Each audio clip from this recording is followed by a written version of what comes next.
Bismillahirrahmanirrahim. Welcome students. Today we will have some practice questions on variance analysis. इससे पहले पिछले lectures के अंदर हम लोगों ने 4 किस्म के वेरिएंसेस जो है वो एनालिसिस करने की कोशिश की थी, जिसमें हम लोगों ने 2 डायरेक्ट कॉस्ट वेरिएंसेस जो होते हैं, डायरेक्ट मटेरियल वेरिएंस और डायरेक्ट लेबर वेरिएंसेस, उसके ऊपर बात की थी। फिर उसको हमने कैलकुलेट करना, उसकी रीजंस को आइडेंटिफाई करना और फिर उसकी जो है वो एक्सप्लेनेशन करना, ये सारी चीजें हमने सीखी थी। प्लस इसके अलावा फिर हम लोगों ने इनडायरेक्ट कॉस्ट वेरिएंसेस, जिसके अंदर फैक्ट्री ओवरहेड वेरिएंसेस जो होते हैं उनको भी कैलकुलेट करना सीखा था, जिसमें वेरिएबल ओवरहेड वेरिएंसेस और फिक्स्ड ओवरहेड वेरिएंसेस के ऊपर बात की थी। फिर उनकी रीजंस को, उसकी एक्सप्लेनेशन को हम लोगों ने सीखा था। आज हम लोग जो है वो इन्हीं तमाम वेरिएंसेस की दोबारा से प्रैक्टिस करेंगे और डायरेक्ट लेबर, डायरेक्ट मटेरियल और वेरिएबल और फिक्स्ड ओवरहेड वेरिएंसेस को कैलकुलेट करना भी सीखेंगे। और उसके ऊपर जो है वो हम लोग एक नई चीज ऐड करेंगे कि उनको हम लोग जो है वो जर्नल एंट्रीज उनकी कैसे करते हैं, ये भी हम लोग जो है वो आज के लेक्चर के अंदर जो है वो सीखने की कोशिश करेंगे। मैंने उसके लिए कुछ एक्सरसाइजेस को सिलेक्ट किया है जो कि डिफरेंट बुक्स में से, और उनको मैं आप लोगों के सामने जो यहाँ पे हम लोग सोल्यूशन करने की कोशिश करेंगे और आपको समझाने की कोशिश करूंगा कि किस तरीके से हम लोग जो है वो वेरिएंसेस को कैलकुलेट करते हैं और फिर उन वेरिएंसेस को हम लोग किस तरीके से स्टैंडर्ड कॉस्टिंग के तहत बुक कीपिंग जब हम लोग करते हैं तो उन वेरिएंसेस को हम लोग रिकॉर्ड कैसे करते हैं, उनकी हम लोग जर्नल एंट्रीज कैसे करते हैं। सो रिकॉर्डिंग ऑफ वेरिएंसेस जो है वो बेसिकली हमारा टॉपिक है आज का। और उसी नॉलेज को जो हम लोगों ने पिछली क्लासेस में पढ़ा है उसी को ही यूज करके हम लोग फर्दर जो रिकॉर्डिंग ऑफ वेरिएंसेस होती है उसके ऊपर बात करेंगे और आपको सिखाने की कोशिश करेंगे कि वेरिएंसेस की जो एंट्रीज होती हैं वो हम लोग किस तरीके से करते हैं। तो मैं आप लोगों के साथ पहले जो है वो क्वेश्चन शेयर करता हूं, फिर उसके बाद जो हम लोग इसको जो है वो सोल्यूशन करने की कोशिश करेंगे। Here is basically the question.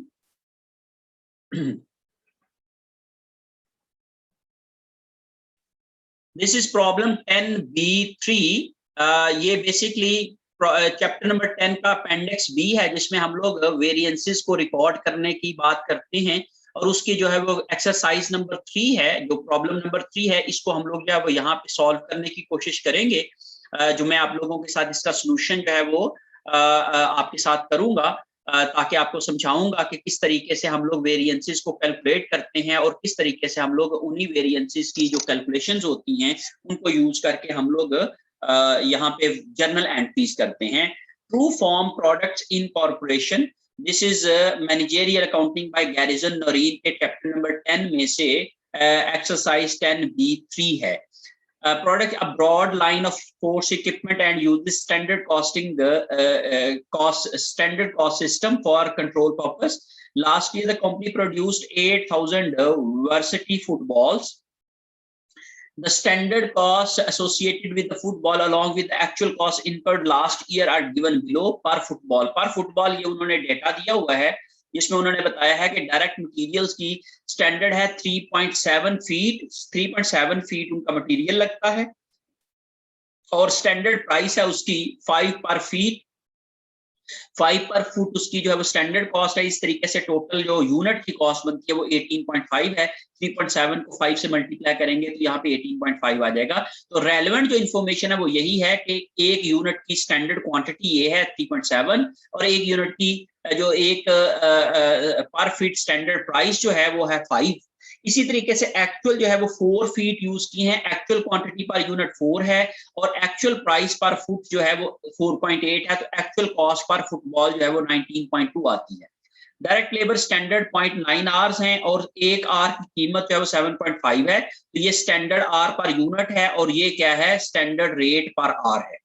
Actual है जी 0.8 आर उन्होंने लगाए हैं, ये एक्चुअल आर पर यूनिट है और ये 8 पर आर ये एक्चुअल रेट पर आर है।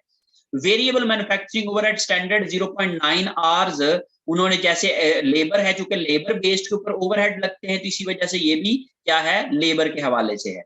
Variable manufacturing overhead standard 0.9 hours हैं एट द रेट 2.5 पर आर। 0.9 आवर्स स्टैंडर्ड आवर्स हैं और 2.5 पर आर जो है उनका वेरिएबल ओवरहेड रेट है, स्टैंडर्ड रेट। 0.8 एक्चुअल आवर्स लगे हैं और 2.75 पर आवर रेट है, ये एक्चुअल वेरिएबल एफओएच रेट है। तो इसी तरीके से टोटल वेरिएबल कॉस्ट जो बनती है एक फुटबॉल की, वो जो स्टैंडर्ड है वो 27.5 है और जो एक्चुअल आई है वो 27.8 है। The president was elevated when he saw that actual cost exceeds standard cost by only 0.3 per football. उसने बताया जी 0.3 पर फुटबॉल जो सिर्फ और सिर्फ कॉस्ट बढ़ी है। He stated, I was afraid that our unit cost might get out of hand when we gave out these raises last year in order to stimulate output। उन्होंने कहा जी मैं तो समझ रहा था कि मेरी कॉस्ट बहुत ज्यादा बढ़ जाएगी, जैसा हम लोगों ने पिछले साल जो है वो बहुत ज्यादा लेबर को रेज दिया था ताकि अपनी आउटपुट जो है वो बढ़ा सकें। But it's obvious that our cost are well under control. लेकिन ये नजर आ रहा है कि हमारी कॉस्ट जो है वो अंडर कंट्रोल है क्योंकि सिर्फ और सिर्फ 0.3 पर यूनिट बढ़ी है। There was no inventories of material on hand at the start of the period. During the 32,000 feet of materials were purchased and used in production. Production के अंदर 32,000 फीट जो है वो उन्होंने खरीदे हैं और इतने ही उन्होंने यूज कर लिए हैं। मीन एंडिंग इन्वेंटरी कोई नहीं है। For direct materials compute price and quantity variance for the year, prepare journal entries to record activity related to direct material for the year में जो भी हमने मटेरियल के रिलेटेड एक्टिविटी की है उसकी हमने रिकॉर्डिंग करनी है और एक हम लोगों ने ऊपर पहले जो इसके जो वो 2 वेरिएंसेस कैलकुलेट करने हैं। चले हम लोग जो है वो वेरिएंसेस को कैलकुलेट करना सीखते हैं। Okay, this is exercise या problem 10B3। 10B3 प्रॉब्लम है हमारे पास। इसको लेके जो है वो हम लोग यहाँ पे सबसे पहले हम लोगों ने मटेरियल प्राइस वेरिएंस जो है वो कैलकुलेट करना है और फिर मटेरियल यूजेज या मटेरियल एफिशिएंसी वेरिएंस कैलकुलेट करना है। तो सबसे पहले हम लोगों ने material price variance, material price variance का फॉर्मूला होता है actual price minus standard price into actual quantity purchased. याद रखें एक्चुअल क्वांटिटी परचेज्ड लेनी है। एक्चुअल प्राइस उन्होंने हमें गिवन है हमारे क्वेश्चन के अंदर जो मैं आपको दिखाने जा रहा हूं। एक्चुअल क्वांटिटी परचेज के अंदर एक्चुअल प्राइस पर फुट दी हुई है 4.8 और स्टैंडर्ड प्राइस है 5.0। तो ये दोनों अमाउंट जो है हम लोग लिख लेते हैं, दैट इज 4.8 और 5.0। और एक्चुअल क्वांटिटी परचेज जो है वो उन्होंने हमें जो है वो बता दी है यहाँ पे नीचे जाके कि उन्होंने टोटल जो क्वांटिटी परचेज की है इसमें during the year 32,000 feet of materials were purchase. 32,000 जो है उन्होंने परचेज की है क्वांटिटी को। तो यहाँ पे हम लोग जो है 32,000 लिख देंगे। अब जब हमने इन दोनों का फर्क लिया तो 0.2 आ गया मल्टीप्लाई बाय 32,000। तो 32,000 को 0.2 से मल्टीप्लाई करेंगे आप लोग तो ये आपके पास आ जाएगा 6,400 की फिगर आ जाएगी डॉलर्स अमाउंट के अंदर। और ये बेसिकली फेवरेबल है कि अनफेवरेबल है, क्योंकि हमारी actual price standard allowed price से कम रही है। हमें हम कह रहे थे बजट हमने किया था कि $5 पर फीट हम मटेरियल खरीदेंगे, लेकिन हमने एक्चुअली खरीदा 4.8 के ऊपर, इसलिए हम लोगों ने कम खर्च किया है, इसलिए ये एक फेवरेबल सिचुएशन आ जाएगी। तो हम लोग इसको लिखेंगे फेवरेबल वेरिएंस। तो हमारे पास जो मटेरियल प्राइस वेरिएंस आ गया दैट इज 6,400 फेवरेबल। फिर उसके बाद है जी material usage variance. Material usage variance के लिए हम लोग जो है वो actual quantity used minus standard quantity allowed for actual output, ये फॉर्मूला होता है multiply by standard price. Actual quantity used अभी हमें बता दी है दैट इज जितनी हमने परचेज की थी उतनी ही हमने यूज की है। लेकिन अगर परचेज्ड डिफरेंट होती और यूज्ड डिफरेंट होती तो फिर हम यहाँ पे यूज्ड इस्तेमाल करते। तो यहाँ पे क्योंकि वही वाली अमाउंट है दैट इज 32,000 और minus standard quantity allowed for actual output. तो यहाँ पे ये देखें जी एक्चुअल आउटपुट भी उन्होंने हमें बता दी होगी कि उन्होंने कितने जो है वो एक्चुअली आउटपुट की है, कितने यूनिट उन्होंने जो है वो प्रोड्यूस किए हैं ड्यूरिंग द ईयर। ये हम देख लेते हैं कि 8,000 उन्होंने फुटबॉल प्रोड्यूस किए हैं। Last year the company produced 8,000 football. 8000 के ऊपर जो है उन्होंने कितना मटेरियल लगाना चाहिए था, तो उनके पास जो है वो 3.7 फीट पर फुटबॉल लगता है। 8000 के ऊपर कितना लगेगा, 8000 मल्टीप्लाई बाय 3.7, तो हम लोग यहाँ पे स्टैंडर्ड क्वांटिटी अलाउड कैलकुलेट कर लेते हैं। Standard quantity allowed for actual output. Actual output के लिए हम लिखेंगे actual output multiply by standard quantity per unit. Okay जी, एक्चुअल आउटपुट है जी 8000 footballs, multiply by standard quantity है 3.7 पर यूनिट। तो 8000 को जब हम लोग मल्टीप्लाई करेंगे 3.7 के साथ, तो ये आ जाएगा जी 29,600 फीट जो है वो मटेरियल यूज किया करना हो जो है वो अलाउड है उनको 8000 फुटबॉल बनाने के लिए। तो मैं यहाँ पे लिख दूंगा जी 29,600 उन्होंने मटेरियल यूज करना चाहिए। Okay, multiply by standard price अभी जो हम लोगों को दी हुई है दैट इज 5.0। तो जब हम लोगों ने इन दोनों का डिफरेंस लिया 29,600 और 32,000 का, तो ये आ जाएगा जी हमारे पास 2400। मल्टीप्लाई बाय 5 करेंगे तो 5 के साथ मल्टीप्लाई करेंगे तो ये आ जाएगा जी 12,000। तो 12,000 की जो डॉलर अमाउंट आ गई, ये आ गई हमारे पास जो है वो मटेरियल यूजेज वेरिएंस की। और ये जो यूजेज वेरिएंस है ये बेसिकली क्या होता है कि आप लोग ये देखते हैं ये फेवरेबल है कि अनफेवरेबल है। हमें जो अलाउड मटेरियल था, हमने कहा 8000 फुटबॉल बनाने के लिए हमें 29,600 फीट मटेरियल यूज करना चाहिए, लेकिन हमने एक्चुअली किया है 32,000, मीन हमने ज्यादा खर्च कर लिया, ज्यादा हम लोगों ने मटेरियल यूज किया। तो फिर ये हमारे पास जो है वो अनफेवरेबल सिचुएशन बन जाती है, क्योंकि हम लोगों ने मटेरियल को ज्यादा इस्तेमाल किया है। यहाँ पे हम लोगों ने मटेरियल की प्राइस कम पे की है इसलिए फेवरेबल है, यहाँ पे हमने मटेरियल ज्यादा इस्तेमाल किया है इसलिए अनफेवरेबल है। तो इस तरीके से हमारे पास जो है ये दोनों वेरिएंसेस जो हैं वो कैलकुलेट हो जाते हैं। अब इसके बाद हम इसकी जर्नल एंट्रीज के ऊपर बात कर लेते हैं। तो हमारे पास चूंकि ये दो काम हैं, हमने एक मटेरियल परचेज किया है और दूसरा मटेरियल को यूज किया है। मटेरियल परचेज्ड और मटेरियल यूज्ड क्योंकि दो डिफरेंट टाइम के ऊपर होते हैं, परचेज पहले होती है और यूजेज बाद में आती है, इसलिए हम लोग इसकी दो एंट्रीज भी डिफरेंट करेंगे। परचेज की एंट्री हम परचेज प्राइस वेरिएंस की एंट्री हम परचेज के वक्त करते हैं और मटेरियल यूजेज वेरिएंस की एंट्री हम लोग मटेरियल यूज्ड के वक्त करते हैं। तो हम लोग यहाँ पे जर्नल एंट्री जब हम करेंगे इसमें हम लोग मटेरियल परचेज प्राइस की journal entry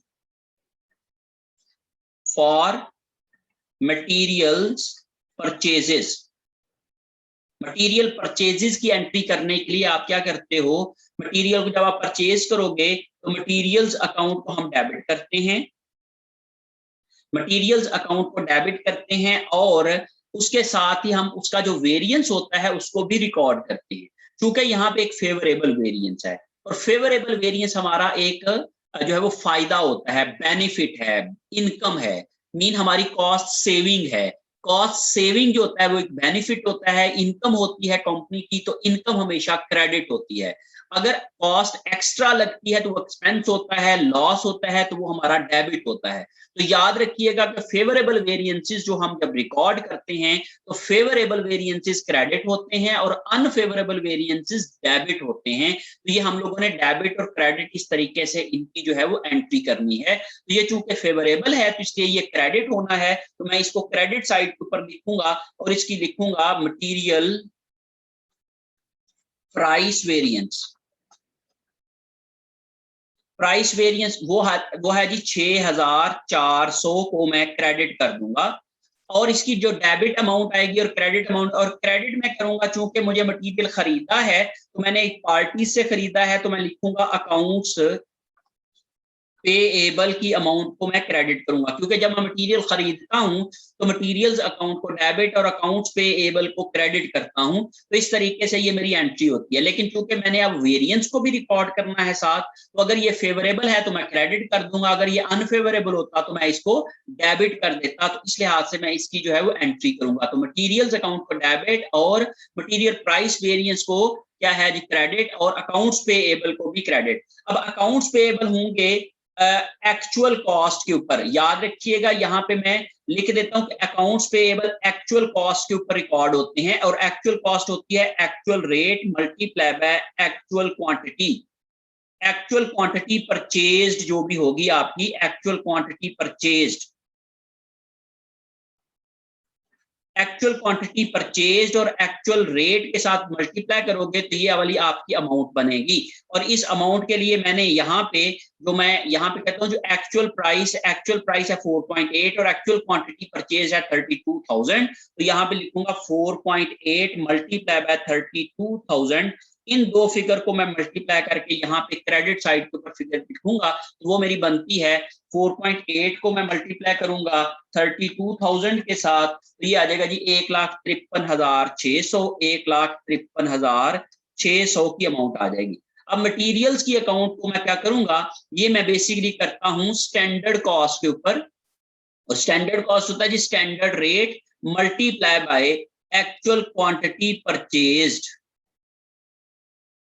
actual quantity purchase को स्टैंडर्ड रेट से मल्टीप्लाई करूंगा तो मेरे पास मटेरियल्स की जो डेबिट कॉस्ट आ जाएगी, डेबिट में एंट्री करूंगा, तो स्टैंडर्ड रेट है 5 और एक्चुअल क्वांटिटी परचेज है 32,000। मीन ये मैंने actual cost of material on standard लिखा है, या standard cost of actual quantity purchased. Standard cost of actual quantity purchase को मैं यहाँ पे लूंगा, तो मैं 5 को मल्टीप्लाई करूंगा 32,000 से, तो ये मेरे पास जो है वो ये वाली कॉस्ट आ जाएगी, दैट इज 1,60,000 ही ये वाली आ जाएगी। अब आप जरा गौर करें, 1,60,000 और इन दोनों का भी प्लस करेंगे तो ये भी 1,60,000 बनेगा, तो डेबिट और क्रेडिट जो है वो हमारे बराबर हो जाएंगे। तो इस तरीके से मैं क्या करूंगा, इनकी जर्नल एंट्री करूंगा। जो परचेज प्राइस वेरिएंस होगी उसको हम लोग जो है वो परचेज के वक्त जो है वो रिकॉर्ड करेंगे, और जो यूजेज वेरिएंस होगा उसको हम लोग मटेरियल इश्यूएंस के वक्त जो है वो रिकॉर्ड करेंगे। तो हम यहाँ पे recording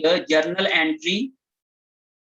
entry for material issued material की एंट्री आप कैसे करेंगे, जब भी आप मटेरियल इशू करते हैं तो आप वर्क इन प्रोसेस के अकाउंट को डेबिट करते हैं, और क्रेडिट आप करते हो मटेरियल्स के अकाउंट को आप क्रेडिट कर देते हैं, मटेरियल्स के अकाउंट को आप क्रेडिट करते हैं। ओके, मटेरियल्स को जिस तरीके से आपने डेबिट किया था उसी तरीके से आपने मटेरियल्स को क्रेडिट करना है। तो यहाँ पे आपने लिखना है स्टैंडर्ड प्राइस मल्टीप्लाई बाय जो है वो एक्चुअल क्वांटिटी यूज्ड।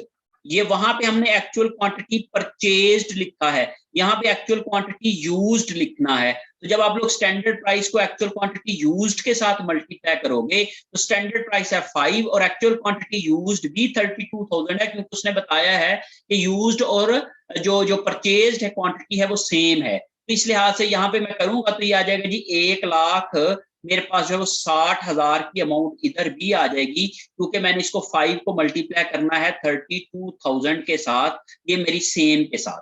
ओके, अब मैं वर्क इन प्रोसेस के अकाउंट को डेबिट करूंगा। तो वर्क इन प्रोसेस अकाउंट है जी standard price multiply by standard quantity allowed.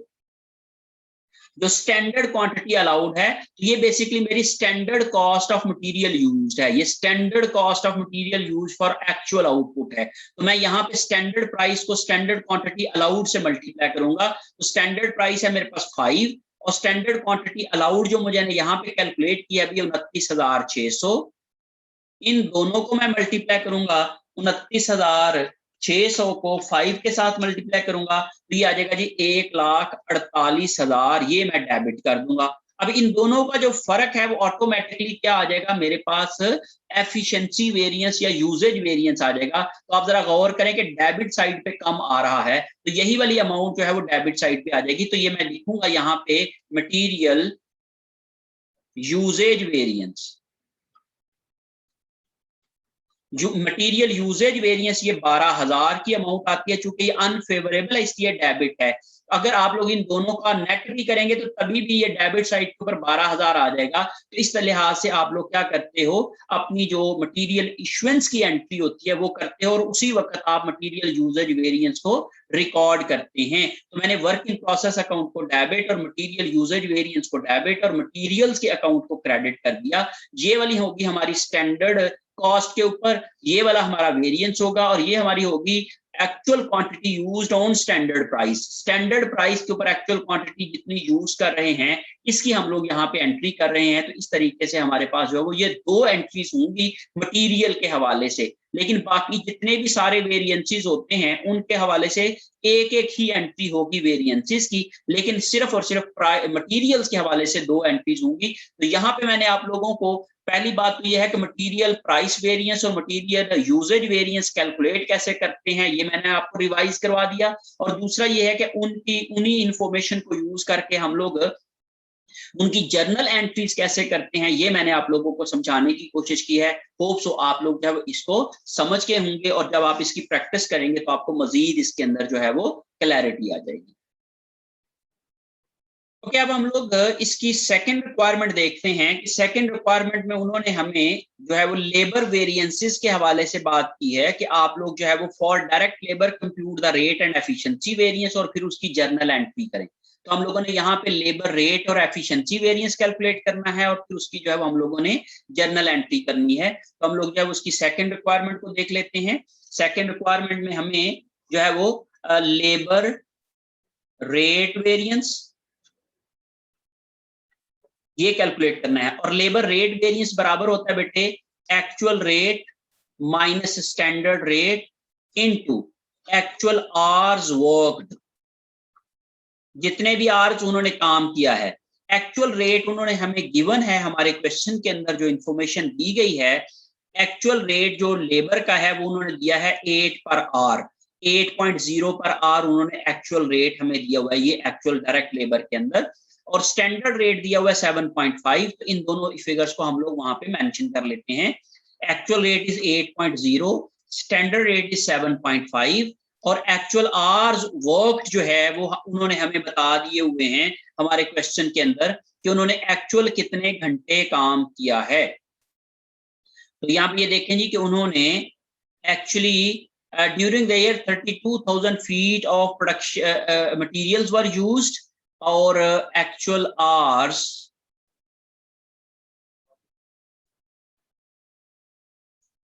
Standard है और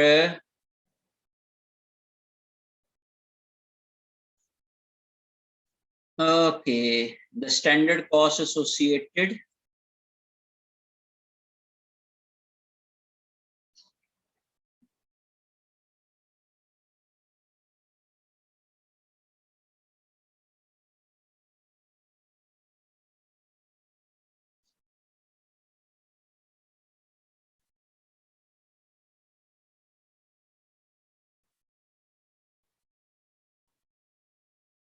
ओके बेटे एक्चुअल आवर्स की उन्होंने अमाउंट नहीं दी हुई है।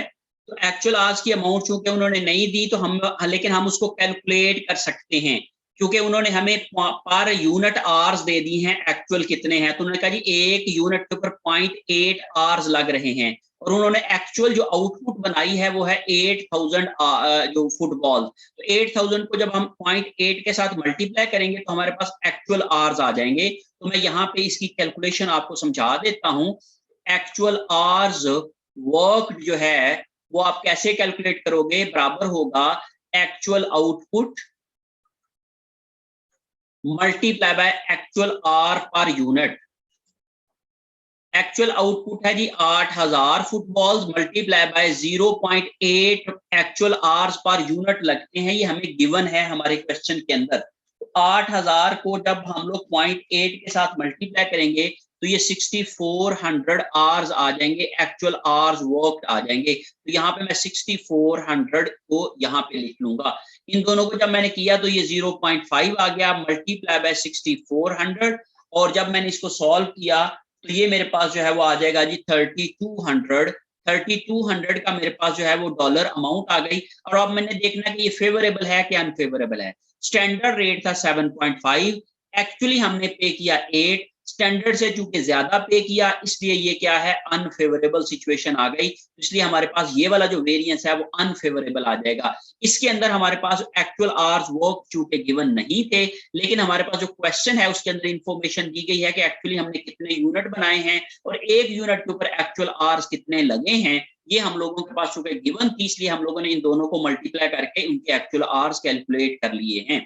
फिर दूसरी जो हम लोगों ने लेबर एफिशिएंसी वेरिएंस कैलकुलेट करना है।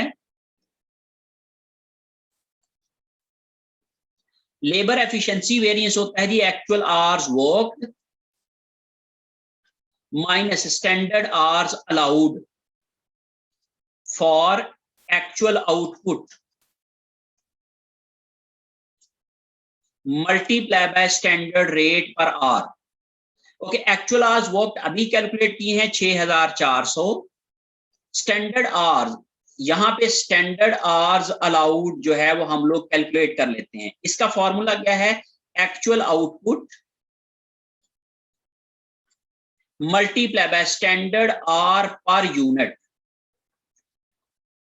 एक्चुअल आउटपुट है जी 8000 और स्टैंडर्ड आवर्स पर आउटपुट जो है वो पर यूनिट जो है वो ये भी हमें गिवन है, या दैट इज स्टैंडर्ड आवर्स हैं 0.9 पर यूनिट जो है वो 0.9 आवर्स दिए गए हैं। तो ये हम लोग यहाँ पे लिख लेते हैं इनको यूज करके 0.9। तो इस तरीके से 8000 मल्टीप्लाई बाय 0.9 करेंगे तो ये 7200 आवर्स जो है ये हमारे पास बन जाएंगे, जो हमने जो है अलाउड आवर्स हैं। तो यहाँ पे मैं लिखता हूँ जी 7200 hours multiply by standard rate अभी जो है वो हमें गिवन है दैट इज 7.5। अब ये इन दोनों का जब मैं डिफरेंस लूंगा तो ये आ जाएगा जी 600 नहीं सॉरी 800 माइनस 6400, ये आ जाएगा जी 800, दैट इज 800 मल्टीप्लाई बाय 7.5। तो 800 को 7.5 से मल्टीप्लाई करूंगा तो ये मेरे पास आ जाएगा जी 6000। ये $6000 की अमाउंट आ गई। अब हमने देखना ये फेवरेबल है कि अनफेवरेबल है। तो आप जरा गौर करें कि ये चूंकि अलाउड एक्चुअल आवर्स थे 6400, जो अलाउड आवर्स थे 8000 फुटबॉल बनाने हमें 7200 आवर्स में बनाने चाहिए थे, लेकिन हमने इसको जल्दी बना लिया, कम वक्त में बना लिया, तो ये एक हमारे पास फेवरेबल सिचुएशन बन गई। तो ये हमारे पास जो है वो फेवरेबल वेरिएंस बन गया। इस तरीके से आप जो है वो लेबर के वेरिएंसेस को कैलकुलेट कर सकते हैं दोनों तरीकों से, दोनों फॉर्मूलाज को यूज करके इस तरीके से आप लोग इसकी कैलकुलेशन कर सकते हैं। अब हम बात कर लेते हैं जी कि इसकी जर्नल एंट्री क्या करेंगे। इसकी जर्नल एंट्री चूंकि लेबर की इंक्रेंस जो होती है, लेबर कॉस्ट की एक ही वक्त में होती है और एक ही वक्त में दोनों वेरिएंस को हम रिकॉर्ड करते हैं। तो recording labour cost and it's variances, इसके वेरिएंसेस जो है वो रिकॉर्ड हम कैसे करेंगे। तो बेटे जब भी हम लोग कॉस्ट चार्ज करते हैं प्रोडक्शन को तो हम वर्क इन प्रोसेस के अकाउंट को डेबिट कर देते हैं। वर्क इन प्रोसेस के अकाउंट को हम डेबिट करेंगे और क्रेडिट हम लोग करते हैं बेटे जो एक्चुअली पे रोल हम पे करते हैं, जो एक्चुअली हम लोग कॉस्ट पे करते हैं, तो हम लोग क्रेडिट करते हैं बेटे, पे रोल के अकाउंट को हम क्रेडिट कर देते हैं। पे रोल के अकाउंट को हम क्रेडिट करें। जो जर्नल एंट्री हम करते हैं work in process account debit और पे रोल अकाउंट क्रेडिट। अगर आप लोगों को लेबर का टॉपिक याद हो तो उसमें हम लोगों ने ये एंट्री सीखी थी कि work in process account debit और पे रोल के अकाउंट को क्रेडिट कर देते हैं। अब इनकी अमाउंट्स क्या होंगी, इनकी अमाउंट्स होंगी वर्क इन प्रोसेस के, मैंने आपको बताया कि हमेशा से डेबिट अपने स्टैंडर्ड कॉस्ट के ऊपर करना है। तो यहाँ पे आपने लिखना है जी standard rate into standard hours allowed. Standard rate को स्टैंडर्ड आवर्स अलाउड के साथ मल्टीप्लाई करना है। इसका मतलब क्या हुआ कि स्टैंडर्ड रेट है हमारे पास 7.5 और स्टैंडर्ड आवर्स अलाउड जो हम लोगों ने निकाले हैं वो है 7200। तो 7.5 को 7200 से जब आप मल्टीप्लाई करोगे तो ये आपके पास स्टैंडर्ड कॉस्ट अलाउड आ जाएगी, स्टैंडर्ड कॉस्ट अलाउड आ जाएगी, दैट इज 5,40,000। तो 5,40,000 से आप क्या कर दोगे, इसकी अमाउंट को डेबिट कर दोगे। फिर उसके बाद हमने कहा था कि हमारे पास जो क्रेडिट होता है वो हमेशा एक्चुअल की, जो क्रेडिट होता है वो एक्चुअल की अमाउंट के ऊपर होता है। तो एक्चुअल अमाउंट में हम लोगों ने पे रोल में लिखना है actual rate into actual hours worked. Okay, अब एक्चुअल रेट है हमारे पास यहाँ पे जो दिया हुआ है दैट इज 8 पर आवर 8.0, और एक्चुअल आवर्स वर्क जो अभी हमने कैलकुलेट किए थे वो है 6400 के साथ। 8 को आप मल्टीप्लाई करोगे 6400 के साथ तो ये आ जाएगा जी 8 मल्टीप्लाई बाय 6400, तो ये आ जाएगा 51,200, 51,200। और ये 7,200, एक मिनट है जी, 7,200 मल्टीप्लाई बाय 7.5, तो ये बेटा 54,000 बनता है। सॉरी बेटे, ये एक जीरो मैंने ज्यादा लगा दिया है, ये 54,000 बनता है। इस लिहाज से अगर मैं इसको देखूं तो मैं यहाँ पे लिख लेता हूँ जी 54,000, ये 54,000 और ये 51,200 बनता है। ये मैंने जो 7.5 को मल्टीप्लाई करेंगे 7,200 के साथ, ये 54,000 बनता है। ओके, अब इन दोनों का जो फर्क होगा ये बेसिकली आता है labour variance, total labour variance. ये इन दोनों का जो फर्क है वो टोटल लेबर वेरिएंस आता है। तो आप देखें जी 54,000 और 51,200 का जो फर्क है 51,200 का, ये आ जी 2,800, दैट इज 2,800 जो है ये इनका जो है वो फर्क है। और ये क्या है, ये स्टैंडर्ड कॉस्ट है, ये एक्चुअल कॉस्ट है। स्टैंडर्ड कॉस्ट ज्यादा है, एक्चुअल कॉस्ट कम है, तो ये बेसिकली फेवरेबल है, ये फेवरेबल है। अब आप जरा गौर करें, इन दोनों का जो फर्क है वो बेसिकली दो हिस्सों में डिवाइड किया गया है, जो कि हमारे पास एक हिस्सा है लेबर रेट वेरिएंस का जो कि 3,200 अनफेवरेबल है, और दूसरा हिस्सा है हमारे पास लेबर एफिशिएंसी वेरिएंस का जो कि 6,000 फेवरेबल है। तो अब हम लोग क्या कर सकते हैं कि इन दोनों की एंट्री करेंगे, तो जो फेवरेबल होगा वो क्रेडिट हो जाएगा, जो अनफेवरेबल होगा वो डेबिट हो जाएगा। तो मैं इन दोनों अमाउंट्स को लिखता हूं, यहाँ पे मैं लिखूंगा लेबर जो है वो रेट वेरिएंस अनफेवरेबल है, rate variance, labour rate variance है जी 3,200, और उसके बाद है जी labour efficiency variance. Labour efficiency variance जो है वो क्रेडिट है, चूंकि फेवरेबल है वो क्रेडिट हो जाएगा, दैट इज 6,000। तो अब जरा गौर करें, 6,000 का और 3,200 का, 6,000 और 3,200 का आप लोग अगर डिफरेंस लेते हो तो वो भी 2,800 ही बनता है इन दोनों का। लेकिन हमने एक फेवरेबल है और एक अनफेवरेबल है, तो इस तरीके से आप लोग जो है वो फेवरेबल रेट वेरिएंस को, फेवरेबल एफिशिएंसी वेरिएंस को क्रेडिट कर देंगे और अनफेवरेबल रेट वेरिएंस को आप डेबिट कर दोगे, और इस तरीके से आप डेबिट और क्रेडिट्स की जो अमाउंट्स होंगी वो आप लोग लिखेंगे। तो इस लिहाज से आप लोग जो है वो लेबर के वेरिएंसेस को और लेबर कॉस्ट को रिकॉर्ड कर सकते हैं। ये recording of labour cost on standard है, ये लेबर कॉस्ट की recording of labour cost and it's variances on standard costing.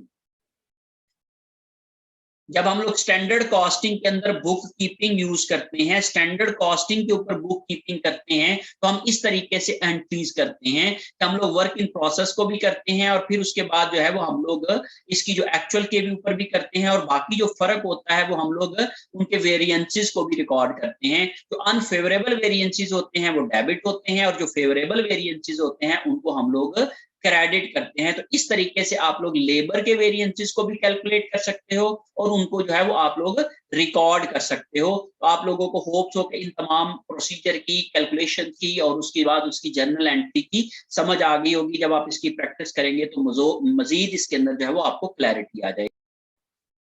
Okay students, let's move to the next part of the question. हम ये देखते हैं कि अगले पार्ट में उन्होंने हमें क्या पूछा है, उसके मुताबिक जो है हम लोग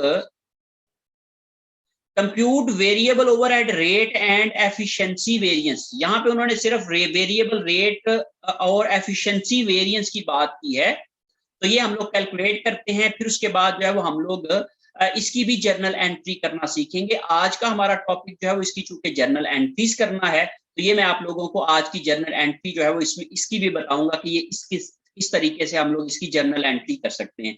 तो चलें हम लोग पहले इन वेरिएंसेस को कैलकुलेट कर लेते हैं, फिर उसके बाद जो है हम लोग इसकी जर्नल एंट्री करेंगे। ओके जी, नंबर 3 है जी वेरिएबल ओवरहेड रेट, या फिर इसको स्पेंडिंग वेरिएंस भी कहते हैं, spending variance, variable overhead rate और स्पेंडिंग वेरिएंस। तो इसके लिए जो बेसिकली फॉर्मूला यूज करते हैं हम लोग, वो इक्वल टू होता है actual variable rate minus standard variable rate into actual hours work.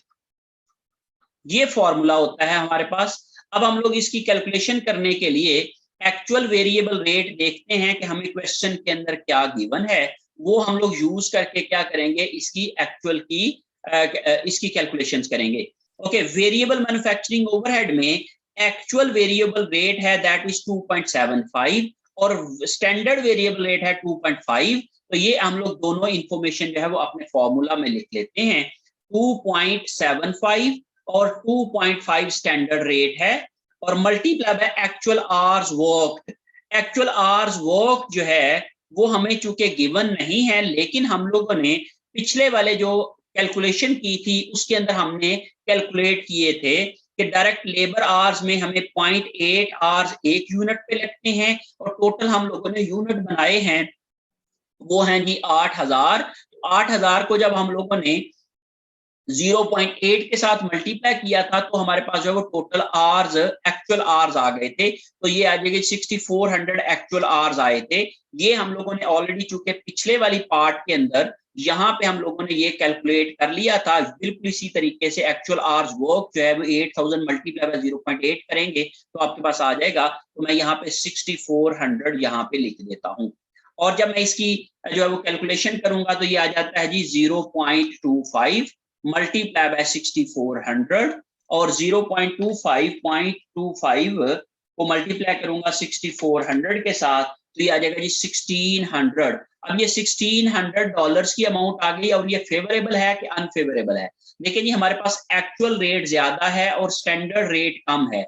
हमें अलाउड था 2.5, लेकिन हमने एक्चुअली किए जो एक्सपेंसेस वो 2.75 पे किए हैं, इसलिए चूंकि हमने ज्यादा खर्च किया है, हमने कॉस्ट ज्यादा लगाई है, तो ये अनफेवरेबल सिचुएशन आ गई, इसलिए हम लोग 1600 अनफेवरेबल लिखेंगे। फिर उसके बाद है जी variable overhead efficiency variance.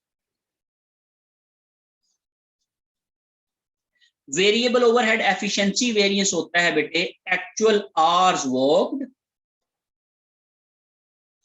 Minus standard hours allowed into standard rate. अब देखें जी, एक्चुअल आवर्स वर्क्ड अभी हम लोगों ने कैलकुलेट की है 6400 के। जब भी आप लेबर के वेरिएंसेस कैलकुलेट करोगे उसमें ये तमाम चीजें ऑलरेडी कैलकुलेट हो गई हैं और स्टैंडर्ड आवर्स अलाउड भी हम लोगों ने लेबर के अंदर कैलकुलेट किए थे।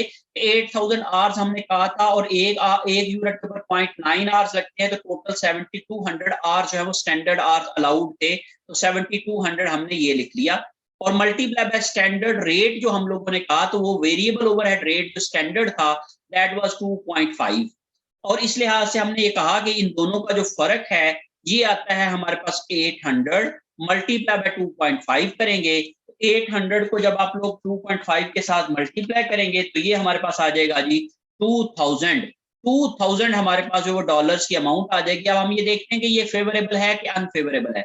हमने कहा अलाउड आवर्स थे 7200, लेकिन एक्चुअली हमने जो काम किया वो था 6400 के अंदर, तो हमने सेव किए हैं अपने आवर्स को। हमारे पास ज्यादा आवर्स लगने चाहिए थे लेकिन हमने कम आवर्स में काम कर लिया, इसलिए हम लोगों ने कॉस्ट को सेव किया, इसलिए ये हमारे पास जो सिचुएशन फेवरेबल आ गई। जब ये फेवरेबल आती है तो इस लिहाज से हम लोग जब इसको लिख सकते हैं कि ये फेवरेबल वेरिएंस आ गया 2000 के साथ। तो इस तरीके से आप लोगों ने इसकी जो है वो वेरिएंस की एंट्री कर ली, सॉरी वेरिएंस की कैलकुलेशन कर ली। अब हम लोग इसके जो है वो journal entry for recording variable overheads and its variances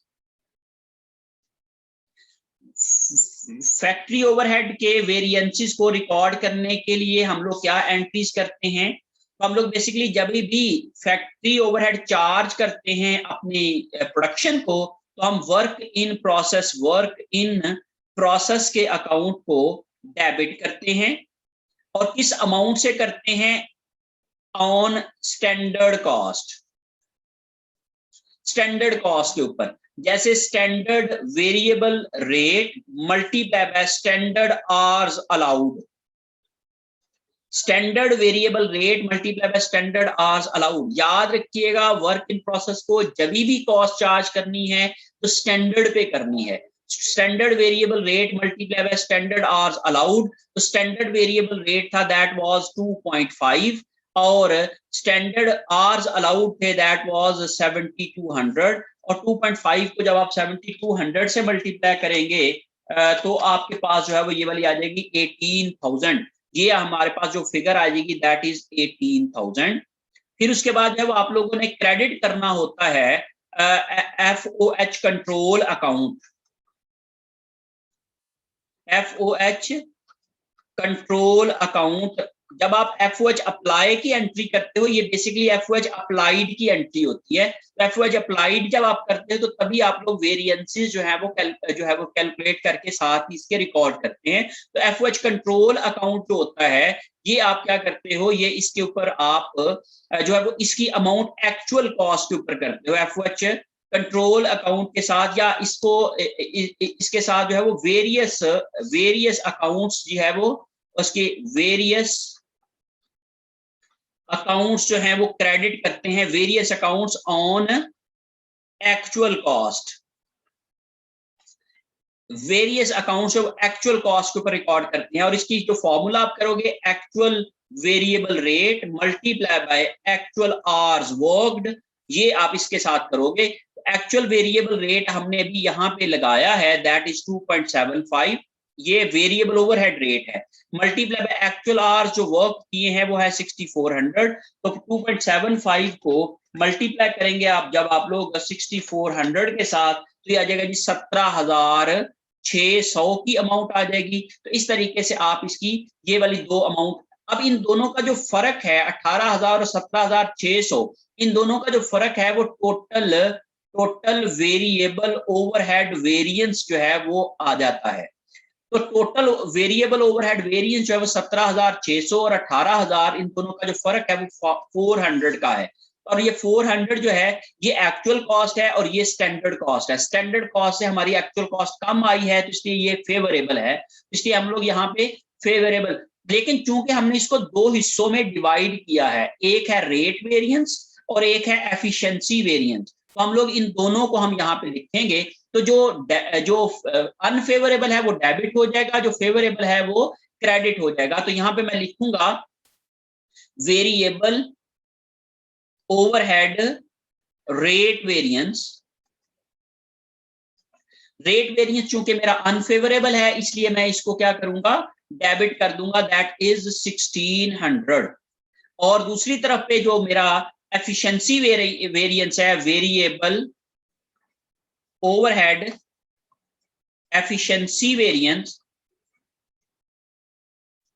वो मेरे पास चूंकि फेवरेबल है इसलिए मैं इसको क्रेडिट कर दूंगा।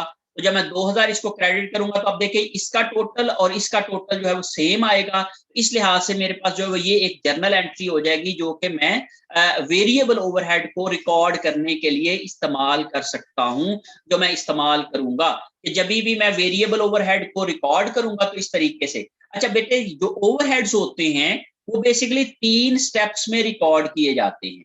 नंबर 1, पहले स्टेप के ऊपर स्टेप वन होता है रिकॉर्डिंग ऑफ एक्चुअल FOH।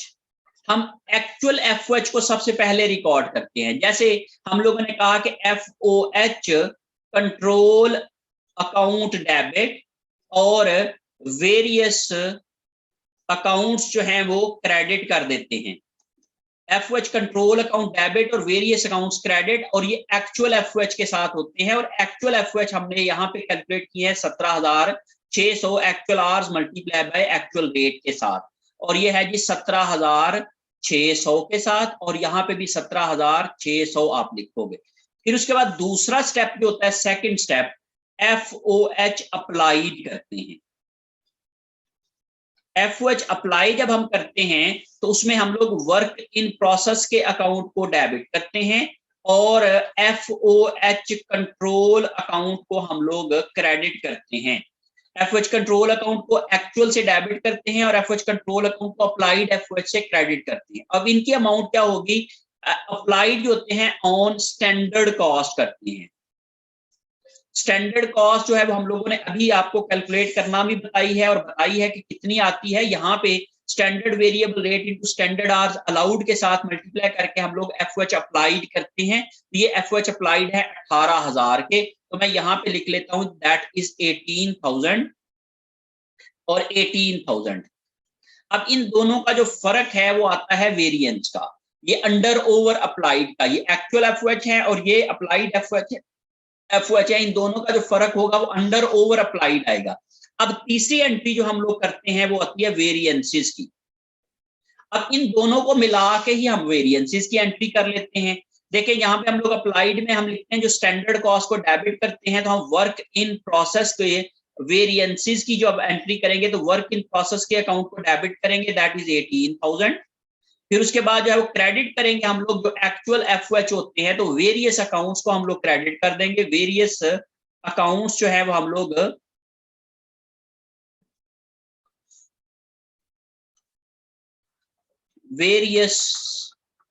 जो होते हैं उनको हम लोग क्रेडिट कर देंगे, और वो एक्चुअल अमाउंट से होंगे 17,600 के, और इन दोनों का जो फर्क होगा वो आपका आ जाएगा वेरिएंसेस। तो हम लोग वेरिएबल ओवरहेड रेट वेरिएंस उसको हम लोग डेबिट कर देंगे 1600 से, जो हमारे पास अनफेवरेबल आया था, और उसके बाद वेरिएबल ओवरहेड एफिशिएंसी वेरिएंस उसको हम लोग जो है वो क्रेडिट कर देंगे, वो 2000 के साथ अमाउंट आई थी।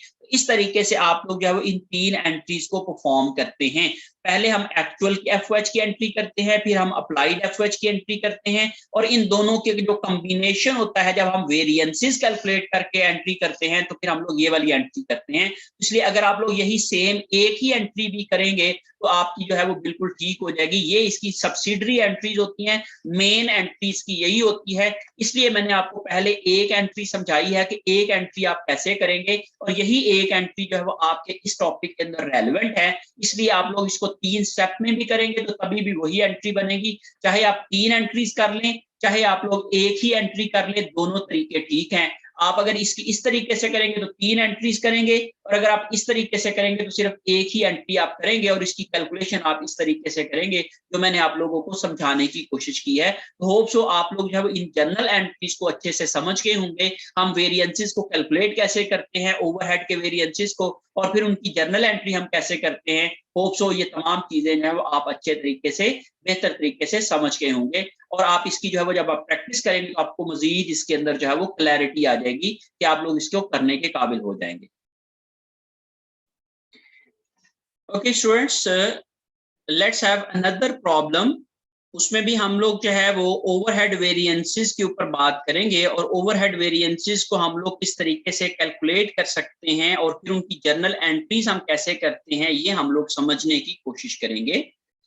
तो आप जरा गौर से देखें, यहाँ पे एक चार्ल्स टी हॉर्नग्रेंट की जो कॉस्ट अकाउंटिंग या मैनेजरियल एम्फेसिस जो है उस बुक में से मैंने ये एक एक्सरसाइज जो है वो सिलेक्ट किया है, दैट इज प्रॉब्लम 829, जिसमें हम comprehensive variance analysis Kitchen Wiz manufacturing premium food processors, और वेरिएबल एक्चुअल रिजल्ट्स उनके वेरिएबल ओवरहेड्स हैं उनके 76,608, फ्लेक्सिबल बजट उनके हैं 76,800, और एलोकेटेड अमाउंट जो है जो FOH अप्लाइड जो है वो उन्होंने बताए हुए हैं, और इसी तरीके से उन्होंने फिक्स्ड भी दिया हुआ है। और budgeted number of output units हैं वो उन्होंने 888 जो है उन्होंने बजटेड आवर्स दिए हुए हैं, सॉरी बजटेड आउटपुट दी हुई है। Planned allocation rate 2 machine hours per unit है, एक मशीन आवर के ऊपर एक यूनिट के ऊपर 2 मशीन आवर्स लगते हैं, ये स्टैंडर्ड आवर्स दिए हुए हैं। Actual number of machine hours used उन्होंने एक्चुअल आवर्स जो यूज किए हैं वो 1824 हैं। Static budget variance variable manufacturing overhead cost जो है वो स्टैटिक बजट जो वेरिएबल ओवरहेड कॉस्ट है उनकी वो 71,040 है। Compute the following quantities, you should be able to do so in the prescribed order. हमें जो है इस एक ऑर्डर में जो है वो ये अब ये बेसिकली डिफरेंट कैलकुलेशंस करना है, ये उन्होंने हमें पूछा है कि अब ये वाले कैलकुलेशंस कैसे करेंगे। Budgeted number of machine hours planned, budgeted hours जो हैं वो कितने हैं। तो बजटेड ओवरहेड्स को जब आप लोग पर मशीन आवर ओवरहेड के साथ डिवाइड करेंगे तो आपके पास प्लान्ड मशीन आवर्स आ जाएंगे। बजटेड, ये मैं आपको कैलकुलेशंस करके समझा देता हूँ। तो ये हमारे पास जो एक्सरसाइज जो है वो इसको करते हैं, तो फिर उसके बाद जो है वो आप लोगों के साथ ये है बेसिकली हमारे पास ही प्रॉब्लम 829 जो है वो प्रॉब्लम है हमारे पास जो हमें करना है। और उसके लिए हमें सबसे पहले मालूम करना है budgeted number of machine hours, budgeted machine hours. तो ये मैं यहाँ पे लिखता हूँ जी, नंबर 1 हमें रिक्वायरमेंट है budgeted machine hours. Budgeted machine hours मालूम करना है हमने। अब आप जरा आपने इंफॉर्मेशन जो आपको गिवन है उसके ऊपर, अगर जो आपके पास इंफॉर्मेशन गिवन है,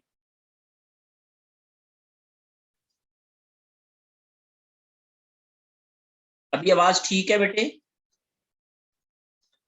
we have to calculate budgeted machine hours. अब जो हमें गिवन डेटा है उसमें से हम देखते हैं कि हमें क्या इंफॉर्मेशन दी गई है जिसको यूज करके हम बजटेड मशीन आवर्स कैलकुलेट कर सकते हैं। देखिए जी, यहाँ पे हमारे पास planned allocation rate 2 machine hours per unit, एक यूनिट के ऊपर 2 मशीन आवर्स लगते हैं। Actual number of machine hours भी दिए हुए हैं। Static budget variable manufacturing overhead cost दी हुई है। ये देखिए बजटेड कॉस्ट दी हुई है। अब मैं बजटेड कॉस्ट के फॉर्मूला को, बजटेड यूनिट के कॉस्ट के फॉर्मूला को मैं यूज करके क्या करूंगा, अपनी जो है वो बजटेड मशीन आवर्स निकालूंगा। देखिए जी, budgeted variable overhead cost is equal to budgeted units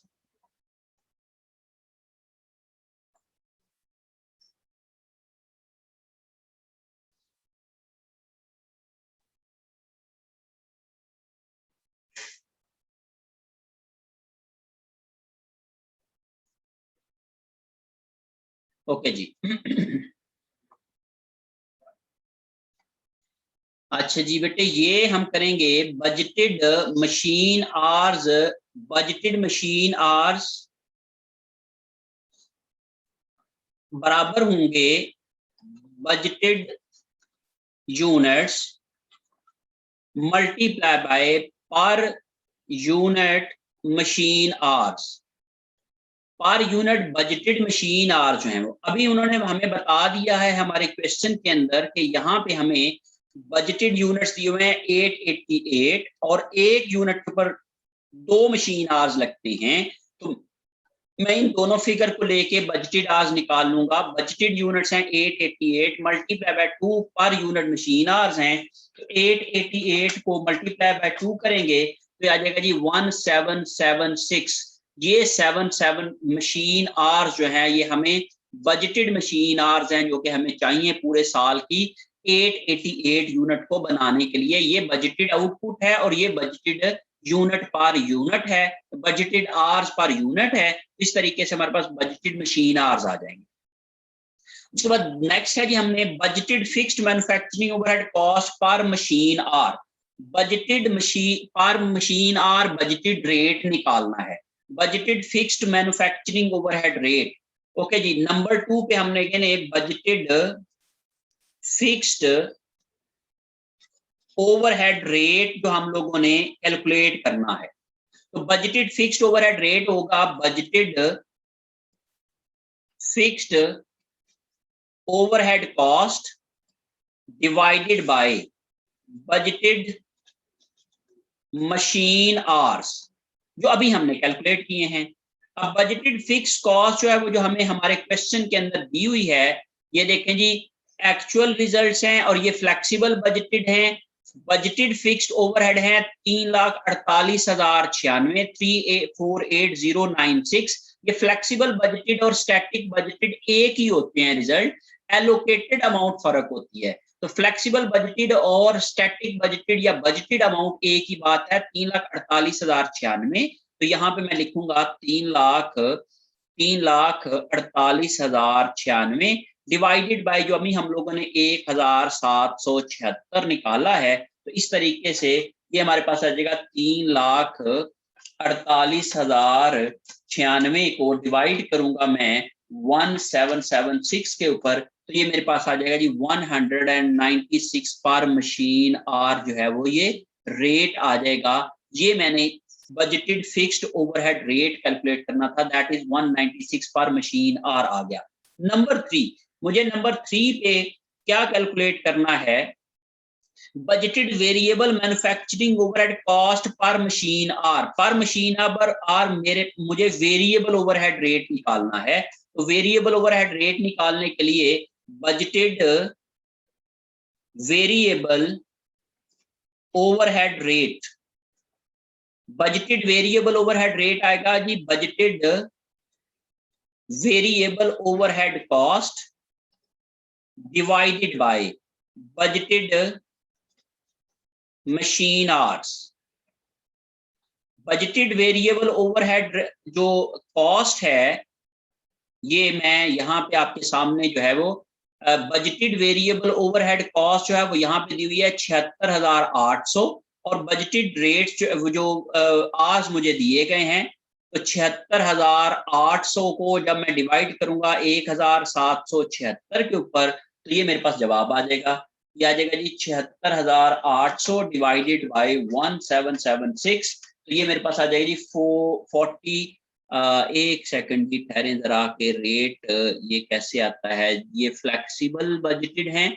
अच्छा जी, फ्लेक्सिबल बजटेड होते हैं एक्चुअल के बेस के ऊपर, और actual number of machine hours used, actual hours multiply by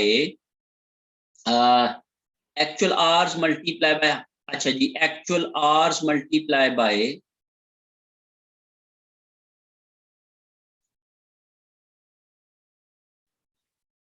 okay, एक सेकंड ठहरिएगा प्लीज। यहाँ पे हमारे पास